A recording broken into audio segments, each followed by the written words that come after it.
Ito ang latest update sa Socorro Bayanihan Services Incorporated o SBSI sa Surigao del Norte, ang grupo ng kulto na pinamumunuan ni Senior Aguila.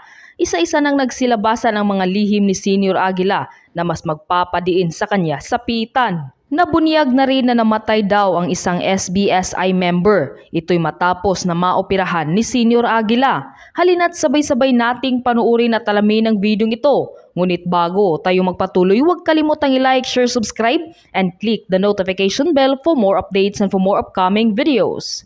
Maraming salamat! Muling naungkat ang pinakatago-tagong lihim ni Senior Aguila. Ito'y matapos na ibinunyag ng dating miyembro ng SBSI na si Ma'am Dayan Dantes na nakabase ngayon sa Amerika. Ayon sa kanya, way back 2021, sinabi raw ni Jaren Esquilario o mas kilala bilang si Senior Aguila na si Dr. Jose Rizal daw ang Panginoon dahil nakakapagsalita raw ito ng iba't ibang lingwahe at iba-iba daw ang kanyang propesyon. At dahil nga ay doktor, kaya si Senior Aguila raw ay nagdodoktor-doktoran. Tiyempo naman, nagkataon na may dinaramdamang kanilang miyembro na pinangalanan nilang si Dencio na may bukol umano sa baba na walang takot na inoperahan ng kanila umanong Diyos na si Senior Aguila. Walang takot daw na hiniwa ni Senior Aguila ang bukol ni Dencio dahil siya raw ay isang doktor. Pagkatapos umanong maoperahan ay pinagsalita pa umano ni Senior Aguila si Dencio sa kanilang FM radio station. Ito ay para daw patotohanan niya na siya raw ay gumaling. Ngunit makalipas ng ilang linggo ay namatay daw si Dencio noong March 2021. Dagdag pa ni Ma'am Dayan Dantes, hindi umano alam ng nasa sitio kapihan na namatay na si Dencio dahil sinikreto umano ito nila upang pagtakpan at hindi mapahiya si Senior Aguila at ang iba pang leader ng SBSI. Pagbubunyag pa ni Ma'am Dayan Dantes, marami rin daw ang naninirahan sa Socorro ang may utang at kaso na tinatago nila umano sa bukid. Malina, wala kayong madadalang mga tao. So kaya ngayon, ang pag-aano naman ni Jerins, ang mga ginagawa ni Jerins is approved galing kay Karen Sanico at kay Mamerto Galanida na ganun ang gagawin. So isa pa palang, isang madaling araw mga kaibigan, nung pag-akyat pa nila, isang madaling araw, alas 12 ng madaling araw, napansin at narinig ni Jeng, yung ating nagsasalita at ating in-interview kagahapon, narinig at sila ay nag-aaway ni Janjan Ahok, yung bugaw na, no? Nag-aaway sila isang hating gabi. At ito ay nagsasabi si Jerins, naka-hazard yung sasakyan sa labas ng bahay nila. Naka-hazard yung sasakyan ni Jerins dahil gusto nang umuwi ni Jerins Esquilario.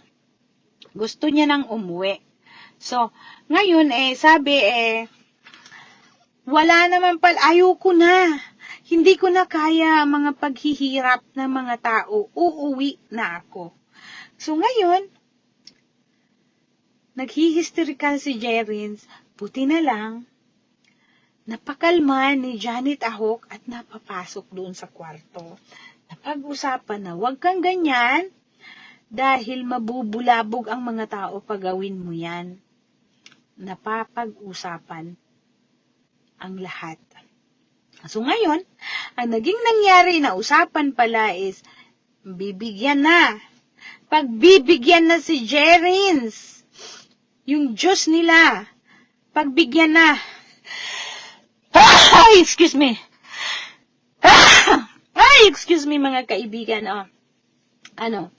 Pagbigyan na si Jerins Esquilario kung ano man ang gustuhin nito, including ang mga babae, kung sino yung gustuhin niya, ay mangyayari at mangyayari dahil nga merong taga-kumbinsi na isang bugaw, dalawang bugaw pala, sila yung magkukumbinsi sa mga bata, sa mga minors na nagugustuhan ni Jerins Esquilario na magsabi, na pagsabihan, na i-recruit na pumayag yung bata dahil ikaw bata ay napakaswerte mo. Kaya pumayag ka na, napakaswerte mo.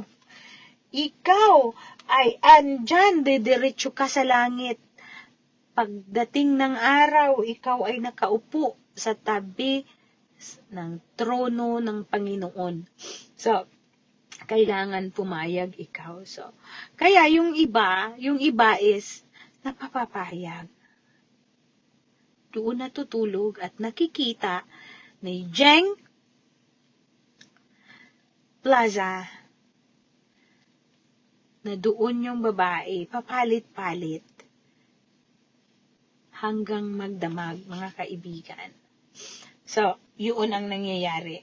So, ngayon, buti na lang na kumbinsi ni Janjan, ni Karen, at dahil nung araw na yon, nung kinabukasan, nung nag-away sila ni Janjan Ahok at ni Jerins, kabukasan ay nagpatawag ng meeting. Si Karen, si Mamerto, si Rosalie at si Janjan Ahok. Yun ang pinatawag at nagkasundo sila dahil lahat ng mga gawa doon, ang pagmi-meeting nila ay laging wala si Mama Nena. Hindi pinapaalam nila at bawal hanggat maari hindi ipaalam kung ano yung mga pinag-usapan nila ni Karen Sanico. Yung mga sindikato, hindi nila pinapaalam. Bagkos nagagalit sila pag si Mama Nina ay pumunta doon, bibisita sa hirang na Diyos, at ang hirang na peking Diyos ay pinagtataguan pa ang ating mahal na Mama Nina. So hanggang sa yun na, namatay na ang Mama Nena. At ang ikinamatay is, brutal kong sasabihin mga kaibigan ko, na siya, ang aming butihing leader ay nilason. Kagaya ng paglason nila, nung ale na si Lori Kaindoy, nilason nila mga kaibigan, nilason nila si Lori, pinauwi ng Socorro. So, ang paglason nila, sorry ha mga kulto, the way nilang pinapainom ang Mama Nena doon sa mga halo-halo, doon sa mga halo-halong mga ugat ng puno, na mga mapapait daw talaga. At magtaka kayo mga kaibigan, dati, yung may mga pinapainom silang mga gamo, mga ugat ng kahoy, ang nagtitimpla ay si Jeng. Tinitimplahan yung iba't ibang klasing ugat ng kahoy, hahaluan ng bawang at saka maraming bitsin. Siyang nagtitimpla, siyang nagpapakulo nun, mga kaibigan, si Jeng. Pero nung time na kay Mama Nena, hindi na si Jeng ang gumagawa. Diba? Hindi na si Jeng ang gumagawa at nagpiprepare.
sa kanilang sariling mga anak.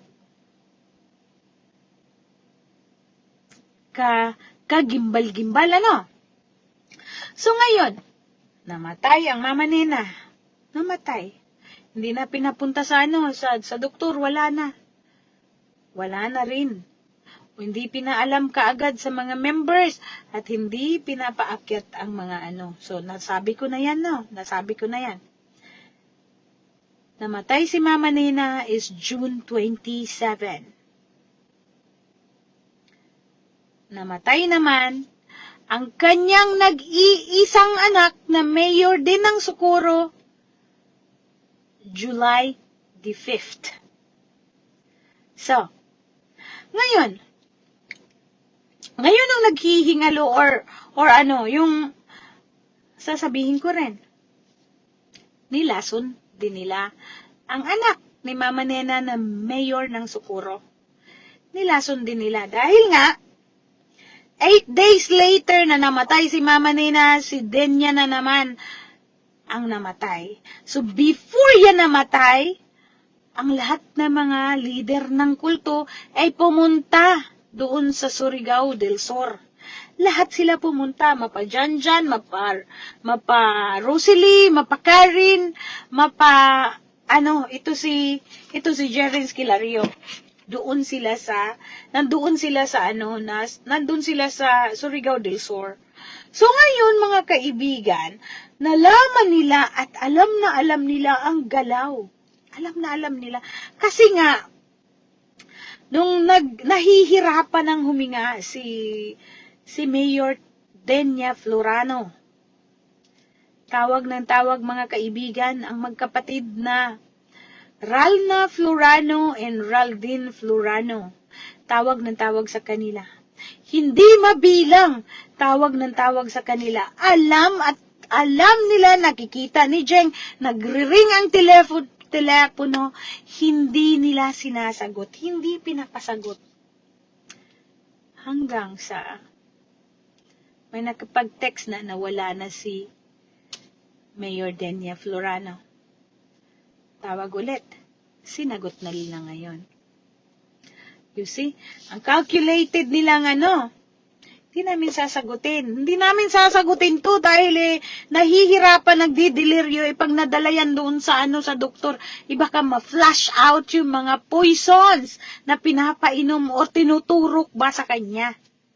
Sorry sa mga anak. Si Ralna at ni Raldin. Mataas ang aking paniniwala na ang inyong lola at ang inyong nanay ay nilason ng mga sindikatong sinamba ninyo. Dahil nga, pagkatapos nung nailibing naman ang butihing mayor, nag-declare na sila na nilaunch nila ang Omega de Salonera Foundation. So wala na ang bayanihan. Wala na ang bayanihan. Doon na sila gumawa ng open air na yung pang-aano nila sa mga bata. Pag-aasawa ng pipila yung mga bata para piliin ni Janet at ni Janet Ahok at ni Rosalie na ito yan sila. Pwede silang ito, i-partner natin yan dito. Kahit pa ang mga may kapansanan na lalaki, pipili sila ng yung maganda. Papag-asawa niya doon sa dahil ang sabi pag ikaw pumayag babae, ikaw ay diretso sa langit. Hindi na makaayaw ang babae kahit pa yan bungi, bulag, at tawag dito, gutay na yung mga dahil nga, hindi nila bibigyan na mag-say no ang kahit sino. Kasi nga, ang taga-ano daw si Jeren Esquilario, ang tagapagligtas at tagapagparusa. Parusahan niya muna ang mga bago ikaw ay makaakyat sa langit. Bago ikaw ay makasakay sa ulap. Yun daw ang sinabi sa kanila ni Jeng. Tsaka sa asawa niya para sila ay hindi bumaba. Step by step mga kaibigan na para magmamadali ang mga tao na gawin at tapusin ang gustong mangyari ni Jerins na yung pinatayo nilang mga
kung saan siya nakatira na tinatawag viewing. May mga baril, mga kaibigan, M16, M14, M4, more or less. Mahigit kumulang 10. Kasama ang mga leader, kasama si Karen Sanico, kasama sila ni Janjan, kasama si May mga baril. At nung tinanong ko kung meron din bang mga baril si Mamerto Galanida, sabi niya, wala daw siyang personal knowledge na meron nga, pero siguro ang kanya mga anak meron. May mga baril. Isinigundahan niya, mga kaibigan, na ang baril ay isang requirement sa kanila as a members. Na kung ikaw makapagbenta, bumili ka ng after mong naibigay na yung share ng mga kulto sa pinagbintahan ng bahay nila, meron pa nga daw nagbibigay ng 75%. Mga kaibigan, ibibigay doon kay Jerins. At sila ay magparte-parte. Pagparte-partihin nila yan, mga kaibigan. Ito isang parte kay Jerins, ito sa nanay ko, ito kay Janjan, ito yan kina Karen at hating kapatid, mga kaibigan. Kaya pala, ang mga kulto ay walang pakundangan kung gumastos at lumabas ng kapihan na hindi na nangangailangan ng gate pass. Hindi na nangangailangan. At sinabi niya pa na siya mismo ay nakakita at pinakita ni Karen Sanico noong bumili si Karen ng 5,000 pirasong mga bala. At dinidistribute niya yan sa kanyang mga batos. Dinidistribute ni Karen Sanico. Kitang-kita ni Jeng. Kitang-kita ni Jeng na ganun. May mga baril na mga high-powered na mga baril. Kung nasundan nyo siguro yung grabe, mga kaibigan. Grabe ang kanilang ginagawa sa tao. Grabe. At saka noong namatay na pala si Mama Nina, personally, nagbigay ng abuloy si Congressman Matugas. 150 or 20. Anyhow. Instead na ibigay ang abuloy na pera doon sa mga apo, ang pera na yon ay dinala ni Jerens Kilario doon sa mga kaalyado or kapamilya ng mga ahok sa Siana, Surigao del Sur. At si Jerens Kilario, ipinamigay ang 100 plus 1,000 pesos sa mga tao doon dahil siya ay nagyayabang na ako, si Senyor Aguila, isang asyendero sa Kapihan, Surigao del Norte, ako'y merong mga tauhang mahigit 5,000. Oh, mayabang.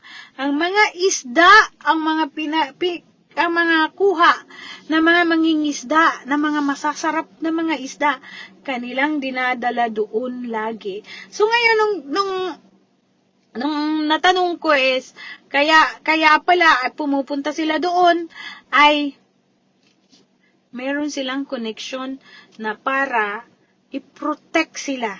Kaya kung maalala ninyo, mga kaibigan ko, nung mga live ko nung nakaraan, na sinabi kong umapaw yung mga rebeldeng, umakyat sa taas, wala na silang matulugan, sa lungsod sila natulog. Sa bahay ni Pendok, isang pamangkin ni Mamerto Galanida. Doon pinatuloy ang mga armadong tao na galing sa Surigao del Sur. Kaya gaya ng sinasabi ko, pag nagtagal, pag hindi sila na-stop, ang Socorro ay isang hub ng mga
padlock sa mga bata, hawak niya ang padlock doon sa ang mga bata sa ilalim ng kwarto na walang bathroom. So pagkailangan daw gumamit ang mga bata ng bathroom, ikakatok pa, mga ngatok, buksan niyo ako. Kailangan ko ng bathroom. Kasi nga daw, walang ganun para daw, kunting room lang. Walang matatakbuhan ang bata. Maano na siya. Kasi nga, pinaparape na ni Senyor Aguila ang babaeng naging asawa doon sa batang lalaki din. Pinapadlock. Sabi ni Jeng, mas okay pa daw yun. Mas mahirap daw yung mga nakakulong na mga nag-adyos na mga mag-asawang minors doon sa Barangay Aguila. At idugtong natin ang mga baril. Bawat tawag dito, foxholes, ay may mga baril, mga kaibigan. Bawat foxholes, nabilang yung foxholes, mga kaibigan, meron silang 48 foxholes. Ang foxholes, mga kaibigan ko, ay ginawa nila para yun ang guardhouse nila. Makikita kung may papasok, makikita kung may papasok. Araw-gabi, 24/7 may mga nagbabantay. Pinababantayan, walang natutulog, mga kaibigan, dahil yung mga nagbabantay sa gabi, pag sila ay nakatulog, meron ding taga-check. Kung paano na ang sa mga nagbabantay, ipapacheck. Pag meron silang nahuling, natutulog, mga kaibigan, ipapanish nila. Papanish nila. Biro nyo yan. Biro ninyo yan. Lahat yun, ang mga foxholes ay may mga baril. Mga matataas na caliber. No? So, ngayon, dinay-dinay pa kayo. Meron din naman palang mga mga testigo. So, sorry na lang kayo. Kaya kung sino man yung mga kamag-anak ni Lori Angkog, si Aling Lori ho, nilason na mga kulto dahil pinagbintangang isang aswang at mangkukulam. Gusto nilang alisin doon. Gusto nilang alisin sa grupo. Nilason, mga kaibigan, at pinababa doon at dinala doon sa bahay niya sa lungsod, sa Rizal. Namatay yung matanda. At namaho pa. Ganon sila kasama, mga kaibigan. Kaya,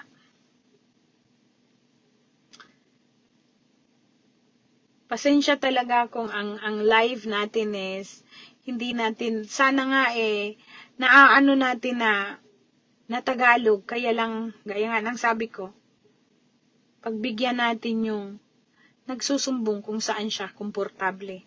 So, I think, natapos ko ba, na-cover ko ba yung mga sinasabi ni Jeng, lahat? So, I think I did. So, yun lang, mga kaibigan. So, ayan ang aking magandang pinsanin na nandito kapitbahay ko lang, si Cherry Yamson Arong. So, guys, masasama silang elemento.